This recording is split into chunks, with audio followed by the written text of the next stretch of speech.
Hello, Gemini. Great to have you here. My name is Shauna. Today's reading is a general love forecast for November 2025. As always, take the messages that resonate and release anything that doesn't. Don't forget to like and subscribe to stay connected with upcoming readings. Let's see what's headed your way, Gemini. Things up a little bit, and I'm going to talk to you about your spiritual advice first. These bottom 5 cards, mainly because I feel like there are some issues that you have to work through, and from there we'll go into your love reading, because this is going to kind of it's related to this. So once we clear this energy out of the way, the love reading will make a lot more sense. Okay. I've done this for Virgos before, mainly because I felt like there was a need for it, and I think it might be helpful for you guys as you navigate the energies of this week, because I feel like it's a little intense. So in terms of your spiritual advice, I feel like the main message for you is to kind of stay in the present moment, count your blessings, and really look at what you do have in front of you. So rather than scanning the horizon for new opportunities, for escapism, for things that you wish, could be there, could come in, for things that you long for, rather than doing that, scanning the horizon and never being completely 100% content, count your blessings, live in the moment, and, take stock of what you have, especially the people that are around you, especially the people that are working towards building something with you, and the people that are, reliable and have always been consistent in their effort and consistent in, their ability to be there for you when you need them. And the reason why I say that is I feel like this is the energy of somebody looking for, like an outsider looking in, okay? Looking in at a situation, possibly wanting what you have, wanting your position, wanting the love and the guidance and the blessings. So somebody is looking in on you, possibly like, checking on you. I'm seeing like checking on social media and things like that, okay? Somebody that's like constantly monitoring what you're doing, how you appear, what you talk about. And I feel like there's a deep sense of this person being quite controlling, wanting to dominate the situation and wanting to tell you, you should do this, you should do that. And so they have this laser beam focus on first your household, your work sector, your ability to lead others as well. So I feel like there's kind of honing in, trying to figure out what you're doing, possibly wanting your position, wanting your work, wanting all the blessings that you have. I don't see an energy of somebody sabotaging you. I don't sense that. But I feel like somebody really wants what you have. And so if it's a job, do the best to your capabilities. Don't leave room for somebody to sneak in from under you and steal things from right under you. If it's a relationship as well, nurture your marriage, nurture your family, nurture your relationship, and embody this energy of the Emperor, trying to do the right thing, trying to follow that voice of reason, that voice of rationality, and taking a stance, okay? So being very firm in what you believe in. So if it's a work situation, if somebody is doing something that you don't like, you can't be passive aggressive. You need to really speak up. So I feel like there is some passive aggressiveness. And I feel like, if somebody does something that we don't like, we need to hold them accountable for the way that they treat us, for the way that they behave, rather than just saying, oh, I'm going to avoid that person, right? Like the problem doesn't go away if you avoid it. And then if you kind of seethe in anger over something that they did, but you never address it with them, then you can't really be angry at them for the things that they do, because they're not really aware of the impact of these actions on you. So it's up to you to really, defend your territory, stand your ground. And not have to, cower because of conflict, or cower away from conflict because you're conflict avoidant. So I feel like this is a good week for you to be very firm with how you are expressing yourself, and be less mutable, be a little bit more forthright in your expectations for other people. If you are in a leadership position, a lot of people look up to you. We have here the Three of Pentacles, wanting to build things with you, coming to you to consult you, and coming to you for your guidance and your clarity and your expertise. And a lot of you guys, you're very, very good as troubleshooters. You think really fast on your feet.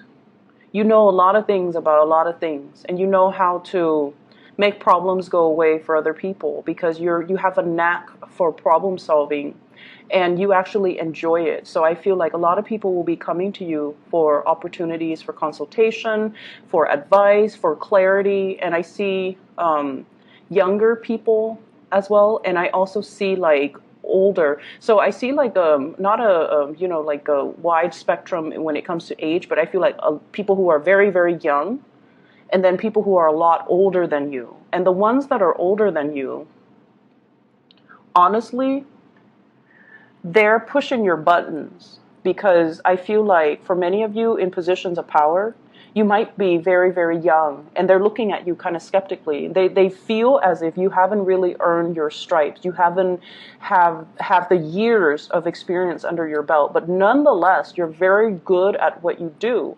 And so they come to you kind of like with a challenging stance, and they're coming to you in a very antagonistic way. So these are like the older folks. And I feel a lot of it has to do with their own, insecurities, their own issues that they're projecting on you. But more than anything, stand your ground. Talk to them as if, age doesn't really matter. Talk to them with that voice of authority, and really, really stand up for what you believe in. So never mind the age gap. Just be very clear when you communicate, and be very firm when it comes to what you expect from other people, okay? So age does not matter. It should not matter when you're trying to lead others. So I feel like in the home environment, it's the same type of energy, where some people feel like they're older than you. They have more knowledge, more wisdom, more insights, and that's not always the case, okay? Our worldview is determined by our life experiences. And so I already see like clashes when it comes to generational gaps. How do we raise the kids? What religion should we teach them? How do we get a situation sorted out when there are too many people involved? So for example, if it's a marriage, and the in-laws are involved, and everyone is putting in their 2 cents, when the marriage is between you and the partner and the children. So I feel like there are a lot of people meddling in your affairs, because they're overstepping their boundaries. I mean, they mean well, but they're overstepping their boundaries, and they're giving you advice that's not really appropriate for you. So this is a good week overall for you to seek advice from a person who is in a position of authority. So for example, if you need financial advice, consult a financial advisor. Don't talk to, your cousin Joe, who's had like 3 bankruptcies, right? And then if you need marital relationship advice, consult a therapist, see a marriage counselor. Don't talk to your mom and dad, who might have a very tenuous relationship with one another. So learning to ask for help from the right people, and then learning as well to really stand your ground and figure out what you need, and demand it of other people. So it's not a great week for you to compromise. It's a great week for you to assert your authority, and assert be a little bit more fixed, be a little bit more, I want to say, And no offense to anyone watching this, be less of a Gemini, less of a Libra, and be a little bit more fixed like an Aquarius. Because I feel like, there are things that you cannot compromise on. And if the things are values related, it is really, really important for you to stand your ground, okay? So that's going to allow me to segue into the love relationship sector, because I feel like there's conflict coming into the picture. So the first thing I have here is the Three of Swords. The Three of Swords is a situation where a lot of words have been said. A lot of things have been out in the open that we can't really take back. A lot of, it's like too many things have happened, too much has been said. Where do we go from here? But I feel like this process of unearthing these things that are problematic, that we have swept under the rug, or that we have ignored, or, that we've never addressed with the other person, these things are meant to come out. These things are meant to come out into the open so that we can deal with them. Because, the more we love somebody, the more they're going to push our buttons, right? And the more time we spend with someone, the more good times and bad times start to build up. And so I feel like if things are not addressed, this is the week where they implode. This is the week where we talk about, I did all of this, what did you do? And then the other person was like, well, I did all of that too, what did you do? So it's like keeping scores of that internal side of you where, as the twins, I feel like you want your partner to be like you. You want your partner to intuitively understand you. And you feel like if it's my soulmate, if it's somebody I'm meant to be with, they should understand me without me talking. Well, it doesn't really make sense. No one can intuitively and empathically sense what you need. And even then, they're probably going to be picking things up like 75% of the time, rather than every single time. So it's really important for you to talk and communicate and not let things build up to this point, okay? And this is a really great battle, I feel like, between a relationship partner. And the reason I say that is we have here the Queen of Swords and the King of Swords. So air energy, a lot of communication, not a lot of feelings, not a lot of emotions. And so no one is really speaking from the heart.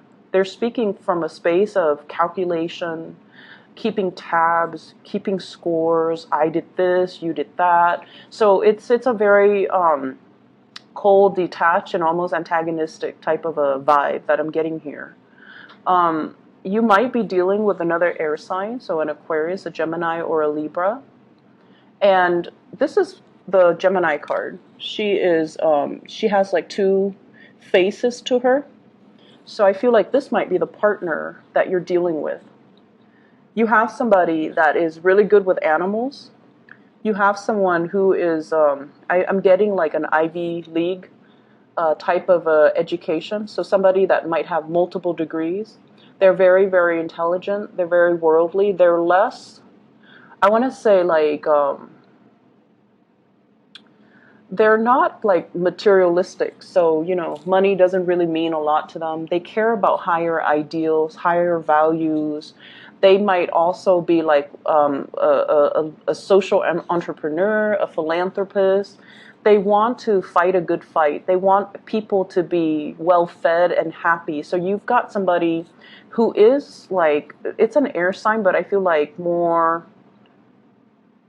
they're a little bit more idealistic. Okay, so whereas for you, your sword is planted firmly on the ground, you're resting on it. So I feel like this denotes that, you care about security. You care about having a good job, staying at a good job, building up your reputation, building up, getting significant pay increases every year. So you care about these security things. But these security things are not really innately important for a typical Gemini. And over time, these things that you build up, because it's secure, because you believe, that's what you're meant to do. I feel like it's keeping you stuck, and it's not really allowing you to live out your dream. It's not allowing you to be flexible and mobile and, really living a life that is authentically you rather than security based. And so you're coming across another person who is like a little bit more, it's like this is a twin energy. This is a really significant relationship where somebody is showing you a different side of themselves. So you can tell, just the vibe, this person's a lot more relaxed and this person is very, very tense. This person, they dress well, but it doesn't mean that they care about the material things. I feel like they're a world traveler. They collect objects and clothing and, habits and languages from all different parts of the world. And I feel like, they have this sense of exoticism about them, and you're naturally very drawn to them. You might be a little bit envious of their idealism. You might be envious of the way, the carefree, quote unquote, carefree life that they lead. And they don't seem like they're plagued with worries. They don't seem like they're torn and conflicted. And they don't seem like they have a lot of drama or a lot of problems in their lives, because they're just, carefree and free-spirited and mobile. And so there are ideological clashes between you and this person when it comes to, stability, relationships. There is mutual fascination here that I'm sensing, but you two value very, very different things. And this is somebody that I feel, if you are this person, you might have a lot of earth in you. If you are this person, you might have a lot of water in you, or fire, where, you're philanthropic and you're kind of like a free spirit. And I feel like, it's a situation where there might have been arguments, but there is a reconciliation, okay? So for those in relationship, significant relationship or marriages, if there has been issues, there is an apology coming into the picture here with the Knight of Cups, which is like an offering, a peace offering, a peaceful gesture, a gesture to kind of like, let's just, not beat a dead horse. Let's just overcome our ideological differences, and let's just agree to disagree. It doesn't mean that we passive-aggressively sweep things under the rug. It just means that we value each other enough to respect each other's differences and move away from it. Okay, so I feel like you're operating from a space where a lot of score, like evening out the score, a lot of keeping score, keeping tabs, a lot of things that might have been swept under the rug are imploding for this week. But they need it to happen, to come out into the open, so that an apology can take place, so that you can harmonize and come together with another person and, address all of your issues, but in a way where, it's allowing you to be less conflict avoidant, okay? Because conflict is not always bad. It can be bad if we ignore it. It can be bad if we become defensive. And it can be really bad if the other person is just emotionally irrational. But this is the week where you are dealing with a partner, a love interest, that is very, very, very rational. So if they're in the reverse, they might be, very manipulative. They might be like very deceitful. But in the upright position, they're willing to talk things out.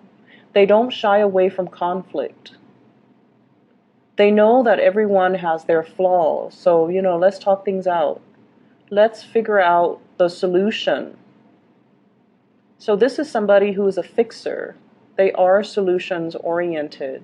And I feel like there's going to be a major, major victory here with the Six of Wands, overcoming your troubles, being able to sail on from conflict and heartache and, harsh words and things like that, because you're in a league with somebody that is very much like you, except, they're not conflict avoidant. They kind of charge right in and they're like, okay, what's the matter? Let's talk about this.